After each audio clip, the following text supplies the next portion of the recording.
آج سے 1500 سال قبل دنیا کے نقشے پر دو عظیم طاقتیں موجود تھیں، ایک روم اور دوسری ایران۔ موجودہ سیاسی اصطلاح میں کہا جا سکتا ہے کہ یہ دونوں ماضی کی سپر پاورز تھیں۔ روم پر عیسائیوں کی حکمرانی تھی اور ایران مجوسیوں یعنی آتش پرستوں کا مرکز تھا۔ ان کے عقیدے کے مطابق آگ ہر شے کو جلا دینے کی طاقت رکھتی تھی، اس لیے اسے خدا کا درجہ دے دیا گیا۔ ایران کے تمام چھوٹے بڑے معبدوں میں ہر وقت آگ روشن رہتی تھی اور پجاری بھڑکتے ہوئے شعلوں کے سامنے سجدہ ریز رہتے تھے اور صدیوں سے یہ مخصوص دعا مانگتے تھے: اے ہمارے معبود، جس طرح تو لازوال و عظیم ہے، اسی طرح اپنے لیواؤں کو بھی عزت و جلال عطا کر۔ ہمیں ہمارے دشمنوں پر ایسا غلبہ بخش دے جیسے ذبح ہونے والے جانور بے دست و پا نظر آتے ہیں۔ اہل زمین کے دلوں میں ہماری ایسی ہیبت ڈال دے کہ وہ سوتے میں بھی ہم سے خوفزدہ رہیں، اور درفش کاویانی کو اتنا بلند کر کہ وہ آسمان کو چھونے لگے۔ درفش کاویانی آتش پرستوں کا مقصد مقدس پرچم تھا۔ ایرانی افواج اور عوام اس بات پر پورا یقین رکھتے تھے کہ جس میدان جنگ میں یہ متبرک جھنڈا لہرائے گا، وہاں دشمن شکست فاش سے دوچار ہوگا اور مجوسیوں کو عظیم الشان فتح حاصل ہوگی۔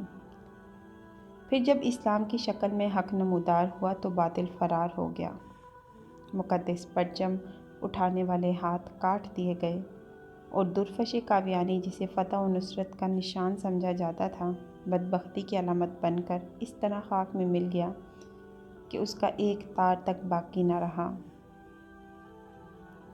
یہ 14 ہجری کا تاریخ ساز اور یادگار سال تھا جب صدیوں سے روشن آتش کدے بجھا دیے گئے۔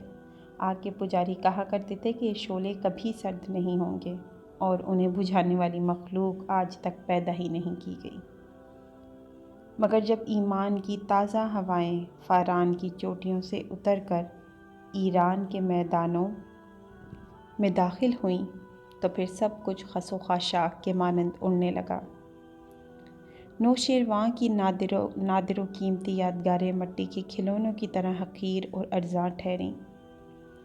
جس طرح کعبے میں رکھے ہوئے بت منہ کے بل گر کے واللہ احد کہتے تھے، اسی طرح ایوان کبریٰ کے بلند اور سنگی مینارے زمیں بوس ہو کر اللہ کی کبریائی بیان کر رہے تھے۔ مغرور شاہوں کے نصب نامے ورق ورق ہو کر بکھر گئے، ان کے اٹھے ہوئے سر انسانی ٹھوکروں اور گھوڑے کی سموں سے پامال ہونے لگے۔ ہڈیاں چٹخ کر ٹوٹنے لگیں اور پھر راستوں کا غبار بن کر رہ گئیں، یہاں تک کہ ان کی آخری نشانیاں تلاش کرنے والا بھی کوئی باقی نہ بچا۔ اتنی قدیم و طاقتور سلطنت کی بساط یوں الٹی کہ مرثیہ خواں تک نہ رہے۔ ماتم گساروں کو بھی مکافات عمل کے قانون نے کھا لیا۔ موت کا خونی دہن اپنے پورے طول و عرض کے ساتھ کھلا ہوا تھا، اور ایران کی فضاؤں میں بہت دن تک یہ ہولناک صدا گونجتی رہی: ہے کوئی اور؟ ہے کوئی اور؟ پھر جواب میں وقت کے نقیب نے پکار کے کہا: کوئی نہیں سوائے اللہ کے۔ یہ آواز سنتے ہی حضور اکرم صلی اللہ علیہ وآلہ وسلم کے محترم ماموں اور لشکر اسلام کے سالار حضرت سعد بن ابی وقاص رضی اللہ تعالیٰ عنہ کی شمشیر اپنی نیام میں چلی گئی، اور نہ جانے کتنی راتوں سے قرب کے عالم میں جاگنے والے امیر المؤمنین حضرت عمر فاروق رضی اللہ تعالیٰ عنہ کو قرار آ گیا۔ یہ تھا جنگ قادسیہ کا مختصر حال، جس نے ایرانیوں کی کمر توڑ کر رکھ دی تھی، اور شہنشاہ یزدگرد کسی زخمی بھیڑیے کی طرح اپنی ہی زمین پر پناہ ڈھونڈتا پھر رہا تھا۔ اہل ایمان کی یلغار جاری رہی، یہاں تک کہ مجاہدین اسلام کے گھوڑوں نے مدائن خوزستان، اہواز، نہاوند، اصفہان، ہمدان، رلے، کرمان، سیستان اور خراسان کو روندھ ڈالا۔ شہنشاہ یزدگرد فرار ہو کر ترکستان چلا گیا، مسلم سالار احنف بن قیس رضی اللہ تعالیٰ عنہ نے ایران کا سارا خزانہ مال غنیمت کے طور پر امیر المؤمنین کی خدمت میں مدینہ منورہ بھیج دیا۔ زر و جواہر کے اس انبار کو دیکھ کر حضرت عمر رضی اللہ تعالیٰ عنہ رونے لگے۔ پھر آپ نے مسجد نبی صلی اللہ علیہ وآلہ وسلم میں حاضر ہو کر اہل ایمان کے اجتماع سے خطاب کرتے ہوئے فرمایا: معبود حقیقی کے نام لیواؤں کو خوشخبری ہو کہ آج مجوسیوں یعنی آتش پرستوں کی سلطنت برباد ہو گئی۔ اب ان کے ملک کی زمین کا ایک ٹکڑا بھی ان کے قبضے میں نہیں رہا۔ خوب جان لو کہ اب آگ کے پجاری وحدہ لا شریک کی عبادت کرنے والوں کو کسی قسم کا نقصان نہیں پہنچا سکتے۔ اور یہ بھی سن لو کہ اللہ تعالیٰ نے ان کی زمین، ان کے ملک اور ان کی دولت کا وارث تمہیں اس لیے بنایا ہے کہ تمہاری آزمائش کی جا سکے۔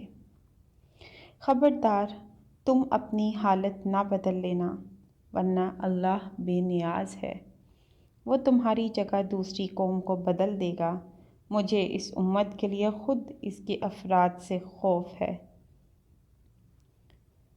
ایرانیوں کی شکست فاش اور مسلمانوں کی عظیم الشان فتح کی خبریں قیصر روم کے دربار میں بڑی حیرت کے ساتھ سنی گئیں۔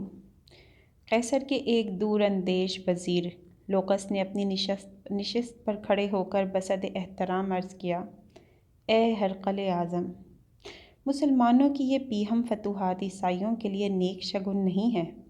اس سے پہلے کہ یہ خونی سیلاب ہمارے سرسبز و شاداب علاقوں کو بہا کر لے جائے، ہمیں ایک مضبوط حصار بنا لینا چاہیے۔ اس سے پہلے کہ وزیر لوکس اپنی بات مکمل کرتا، بوڑھا پادری شہرام اپنی جگہ سے اٹھا اور انتہائی متکبرانہ لہجے میں ہرقل اعظم قیصر روم کو مخاطب کر کے کہنے لگا: شہنشاہ کو معلوم ہونا چاہیے کہ ایرانی آتش پرست تھے، اس لیے آگ کی خوراک بن گئے، مگر ہم اہل سلیب ہیں اور سلیب ہی ہماری محافظ و نگہباں ہے۔ شہرام کے بعد دوسرے پادریوں نے بھی دربار میں پرجوش تقریریں کی: آسمانی باپ اپنے مقدس بیٹے کے صدقے میں مسیحیوں پر کبھی آفات و مصائب نازل نہیں کرے گا۔ قیصر روم مکمل طور پر پادریوں کے زیر اثر تھا، اس لیے اس نے اپنے سیاسی مشیر لوکس کی باتوں پر کوئی دھیان نہیں دیا۔ چند سال پہلے بھی انہی پادریوں نے اس وقت ہنگامہ آرائی کی تھی جب قیصر کو سرکار دو عالم صلی اللہ علیہ وآلہ وسلم کا نامہ مقدس موصول ہوا تھا، جس میں پیغمبر اسلام صلی اللہ علیہ وآلہ وسلم نے اسے دین حق قبول کرنے کی دعوت دی تھی۔ قیصر روم سرور کونین صلی اللہ علیہ وآلہ وسلم کی دعوت سے متاثر ہو چلا تھا، مگر جب اس نے پادریوں کی جماعت کو غضبناک حالت میں دیکھا تو اسلامی وفد کو اپنے دربار سے اٹھا دیا۔ اللہ کے رسول صلی اللہ علیہ وآلہ وسلم کو دنیا سے رخصت ہوئے صرف 4 سال کا مختصر ترین عرصہ ہوا تھا۔ دنیا کے بڑے بڑے کاہن، نجومی، سیاست اور جنگ کے ماہرین سوچ بھی نہیں سکتے تھے کہ پیغمبر اسلام کے نام لیوا صحرا کے دامن سے نکل کر ایران جیسی عظیم طاقت کی بساط الٹ کر رکھ دیں گے۔ وہ ایرانی جو خود کو دنیا کی سب سے مہذب اور طاقتور قوم سمجھتے تھے، جب پہلی بار مسلمان سفیر حضرت عبداللہ بن حذافہ رضی اللہ تعالیٰ عنہ حضور اکرم صلی اللہ علیہ وآلہ وسلم کا نام مقدس لے کر ایرانی شہنشاہ خسرو پرویز کے دربار میں ایک خاص ادائے بے نیازی اور جلال ایمانی کے ساتھ داخل ہوئے تھے، تو ایرانی شہنشاہ نے صحابی رسول صلی اللہ علیہ وآلہ وسلم کو بڑی نفرت و حقارت کے ساتھ دیکھا تھا۔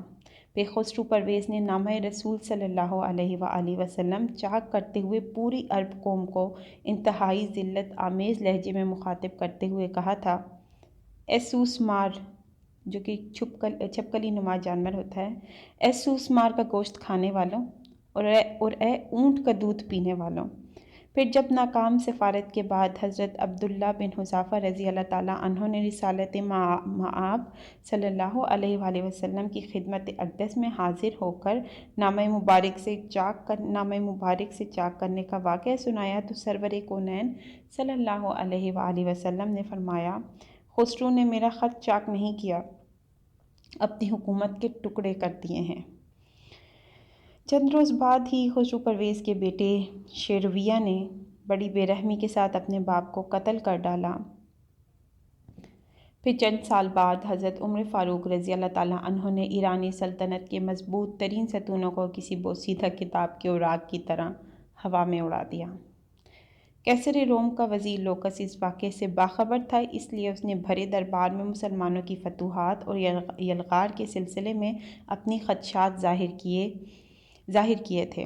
لوکس کا شمار اپنے وقت کے ذہین ترین افراد میں ہوتا تھا، اس لیے اس کی جاگنے والی آنکھوں نے نوشتہ دیوار پڑھ لیا تھا کہ اب مسلمانوں کو رومیوں کے حریف طاقت بننے سے کوئی نہیں روک سکتا۔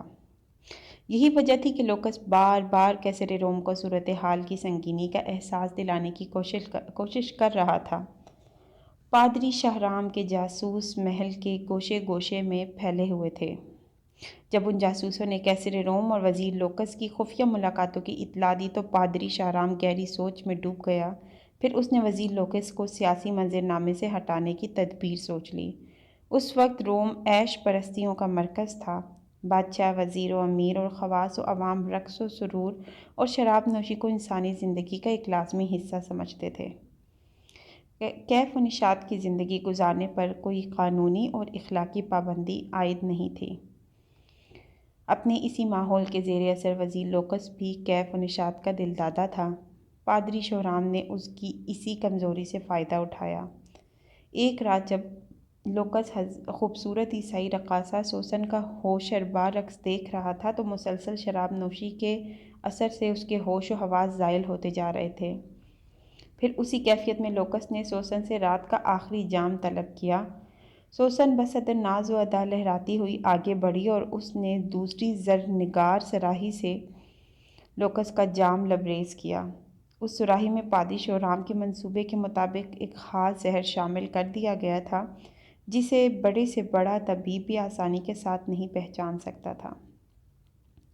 شراب حلق سے اترتے ہی لوکس کی حالت غیر ہونے لگی۔ وہ شدید کرب کے عالم میں فرشی نشست سے اٹھا اور لڑکھڑاتی زبان میں رقاصہ سے پوچھنے لگا، سوسن، آج تو نے مجھے کیسی شراب پلا دی ہے کہ میرے دل کی دھڑکنیں قابو میں نہیں ہیں؟